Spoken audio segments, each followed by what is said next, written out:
Hello YouTube, this is indeed 01 Centaurian after a massive gap with Let's Play Link's Awakening DX. And as usual, for every Zelda game ever, Link is my name. Of course I do have some explaining to do, don't I? And I'll get on to that in a bit.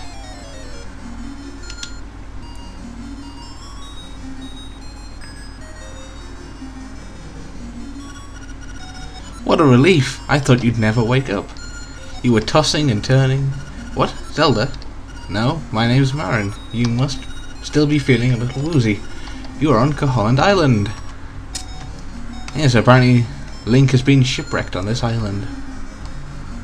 And Marin is watching me, scarily. Huh. And Taran doesn't seem to have a sprite of him facing upwards. That's interesting. Huh. Whoa boy, where are you off to in such a hurry? Said the spell, I got something to tell you. Okay. Well Link, you finally snapped out of it. Name's Taran. Hope you're feeling better. What? How do I know your name? You think it's weird, eh? Yes, I do, actually, you stalker. Well, I saw it on the back of this shield. Oh, that's totally innocent. You got your shield back. Press the button and repel enemies with it. Sweet. Okay, so I'm pretty much well, not defenseless, but I can't kill things yet. Okay, so basically what happened with my Super Metroid Let's Play is that some of you may have noticed that it got cut off in that final episode. That's because the only way I could actually get a decent video through Hypercam 3 was to use no compression. And after about 3 hours straight, it filled up my hard drive and cut off the end and didn't bother to tell me, which is a pile of crap. And after that one, well, I just got so sick of the controller I was using. The PS3 takes ages to set up because you got to use a program that, well, yeah, you got to use a program to allow the PS3 to connect to the PC, and that just wasn't working anymore. So I switched to another controller I have, which turned out to be a pile of crap with the D-pad not working and the left stick sticking. Oh look, a sword. Oh, fucking owl. Hoot hoot. So you are the lad who owns the sword. Now I understand why the monsters are starting to act so violently. A courageous lad has come to wake the windfish. It is said that you cannot leave the island unless you wake the windfish. You should now go north to the mysterious forest. I will wait for you there. Hoot. Ah yes, the owl, the bane of my Zelda gaming, because it never shuts up. Anyway, you found your sword. It must be yours because it has your name engraved on it.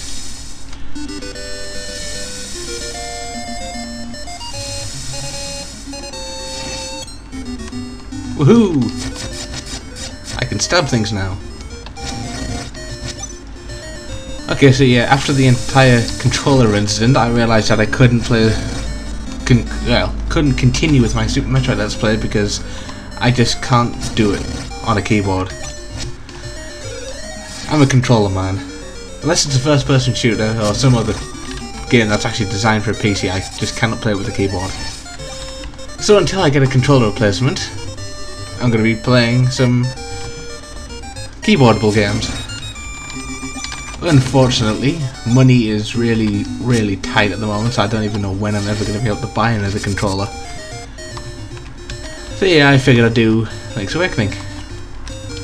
This is the DX version, which was released on the GameBoy Colour, and obviously has colour.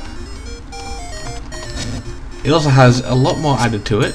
Well, I say a lot more, but actually yes, it does have a lot more added to it. For instance, a brand new colour-based dungeon, which we'll be seeing after I get to level 3. And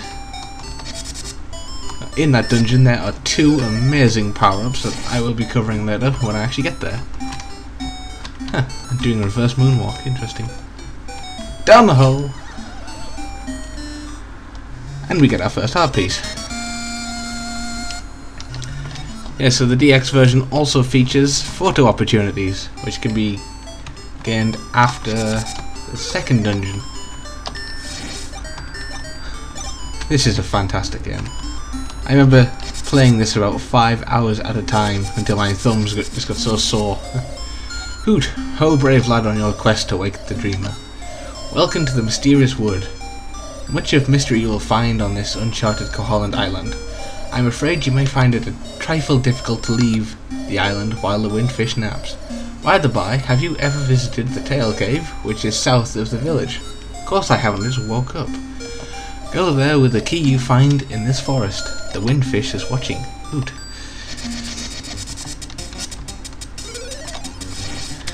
But yeah, this really is an amazing game.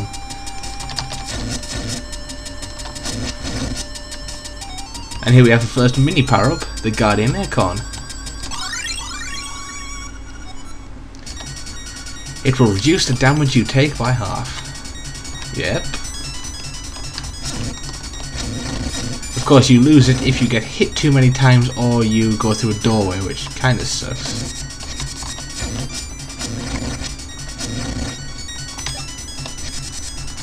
But yeah, for now I'm just sticking to games that can be easily played on the keyboard. That is 4 buttons and a D-pad, really.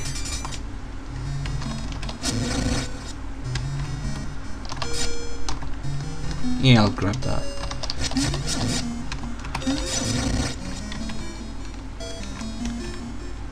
Our piece over there, but we can't get that yet. Spin attack. And we get the toadstool.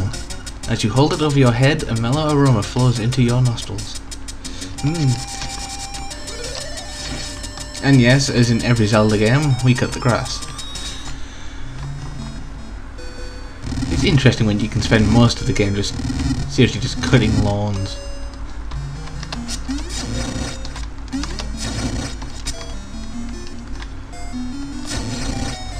Double kill.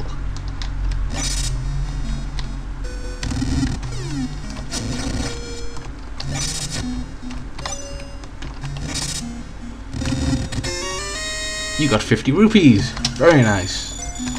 I agree.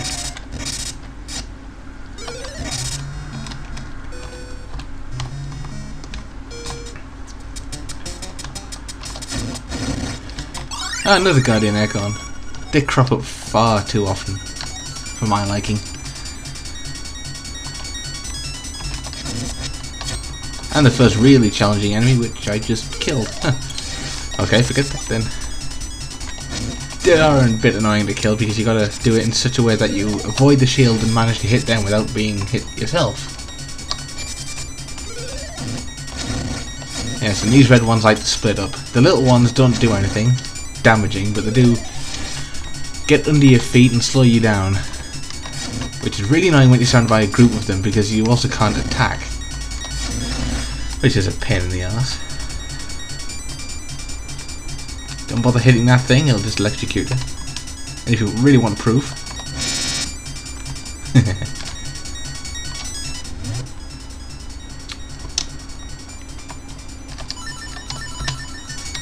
so you equip the toadstool.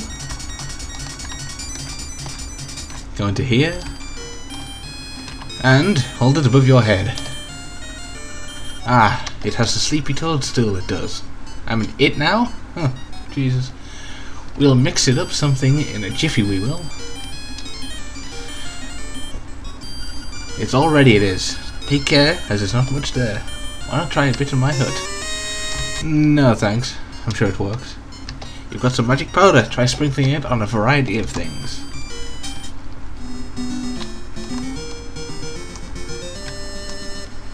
You should really try sprinkling it on this.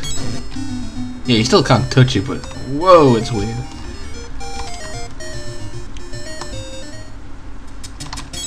Oops.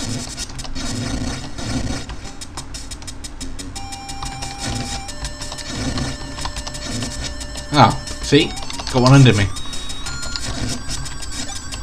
Oh, damn it! Oh yes, and as an unfortunate side effect of not being able to use a controller, you now hear the brilliant sound of my keyboard clacking every time I hit a button. Enjoy. You deserve it.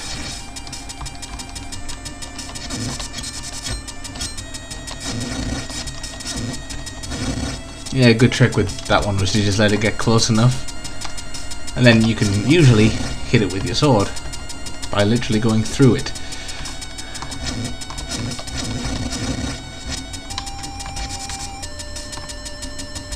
And a raccoon! Interesting. Heheho. You're going to be lost thanks to me. Oh, really? Ah, poo.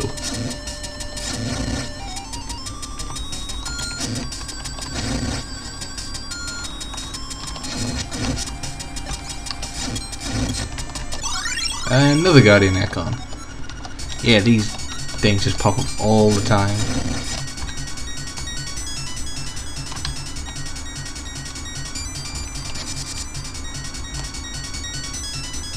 So of course when you get back to the raccoon, you sprinkle it with magic powder. And then he goes nuts. Boom. The last thing I can remember was biting into a big juicy toadstool. Then I had the darndest dream. I was a raccoon. Yeah, sounds strange, but it sure was fun. Yeah, right. We've amassed a fine amount of rupees. He really does not have a back sprite. That's pretty bad. Oh well. A chest. I wonder what's inside. You've got the tail key. Now you can open the tail cave gate. And that's sorting owl. Hoot, take the key and go to the tail cave. Retrieve the instrument that is hidden there. Go now, the windfish is waiting. Hoot!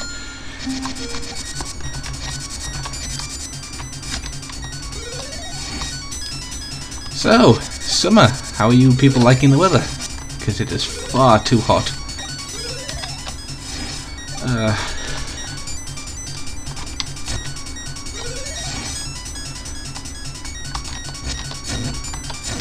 Oh, I should probably also mention that I have not given up on Super Metroid again. Although the first time I really didn't have a choice. I promise as soon as I get a decent controller, somehow, I'll get right back into it. Of course, right back into it will actually consist of me running around picking up energy tanks so I don't get slaughtered by Ridley. Which did happen, but you didn't see it because of Hypercam's crappy compression. Yeah. He's definitely harder than I remembered.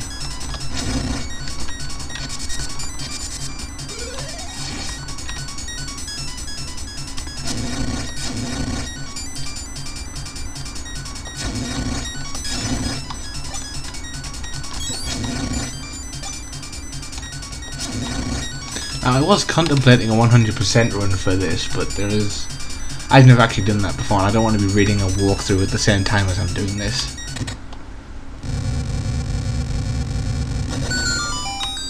Ooh, opened it. However, if some people really want me to do a 100% walkthrough, then I will play through it, and I will 100% it, and then I will record it.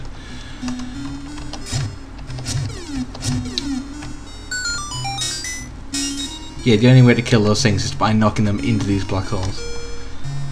Of course, if you can't wait for me to actually play through it, then yeah, I will consider going through it with the walkthrough. Quality won't be as good, because I will be referencing it every couple of seconds, which means clicking off, pausing the game, and you know. You've got the compass. Now you can see where the chests and nightmare are hidden. This compass has a new feature. A tone will tell you if a key is hidden in a room when you enter. Now, after about, what, 2 dungeons, seeing that text over and over again gets really annoying.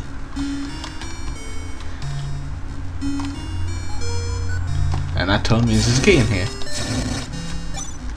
It doesn't tell you if there's any chests in here, but it does say that there's a key in here. So if you're stuck, go into every room and kill things until a chest appears. You've got a small key. You can open a locked door. Well, I should hope so. It's kind of the point of the key, isn't it?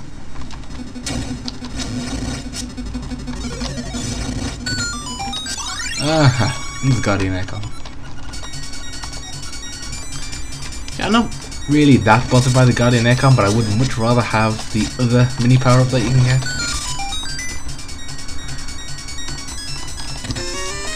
You got 20 rupees! Joy! So now we have 106 already, and this is just the beginning of the first dungeon. Yeah, you get anywhere near those things and they will try and dive at you. So you put that block in the way and they can't do it.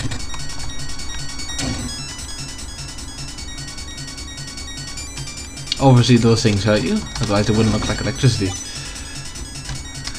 More rupees, more baddies. And then to open this door it's very simple, you just push that block in any direction, you don't have to make the pattern out of it. But I do because it looks right. I think I need the shields for this bit. Yes I do. You have to flip over these enemies.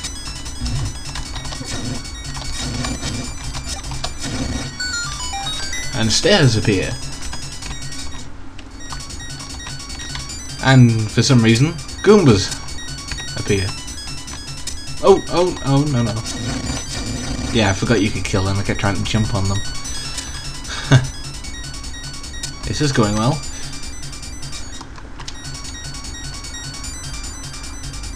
Can't get that yet. Then again, we don't really need it. It's just hearts. What?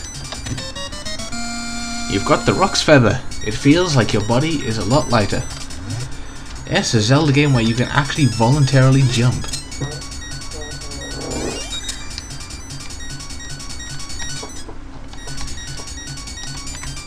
Oh, yeah, that went well. But yeah, jumping on those Goombas gets you a heart. You'll probably find that the Rock's Feather is one of the most used items in a playthrough of this. Because you really do need it everywhere. Wow, I suck at jumping. Let's try that one again. Thank you. Oh no, rupee. I wanted that. I'm just knocking everything in the holes today. And confusing the buttons. Oh god. Wow, I suck. Yeah, if I accidentally jump into an enemy, it's because I keep getting the buttons confused. The positions of A and B on my keyboard are actually reversed because I've got them. A is Z and X is B. I should really swap them around so it actually looks right. But then again, I'll probably get confused with that even more, so I'm not going to bother. You've got the Nightmare's key. Now you can open the door to the Nightmare's lair. Hoorah! I just need to get to the Nightmare's lair. Preferably without dying. It's level 1. I'm sure I'll live.